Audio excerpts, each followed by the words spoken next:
Hello St. Amelia artists, welcome back to the channel. So today I wanted to talk a little bit about how we can emboss at home. So like what we were talking about in the classroom, we were using our styluses to emboss the metal, make it become three-dimensional. So you can use a piece of cardboard. So I actually cut up a little bit of a notebook, some aluminum foil, a pencil, and some liquid elmers glue, specifically if it has a tip. I'm gonna cut my notebook into a square. You can use anything. You can use an empty cereal box, just cut a little square out of the back of it. I'm actually gonna keep the holes in this. This was an old notebook that I don't need anymore, so I'm just gonna recycle the rest. But I'm gonna keep the holes in here because maybe eventually I can turn this into a sketchbook. So what you're going to be doing is like what we were doing in class. You're going to create a design. It can be anything you want now. You're going to create your design and then go over all of the lines that you've made, and you can even fill in some shapes with your Elmer's glue. So I think I'm gonna do a pattern.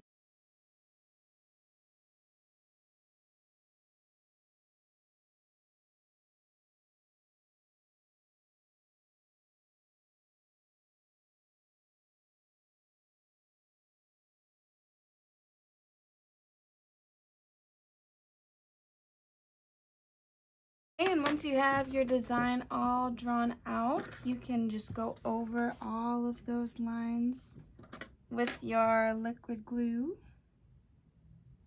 You want to squeeze out a good amount, so make sure you're not drawing anything too small.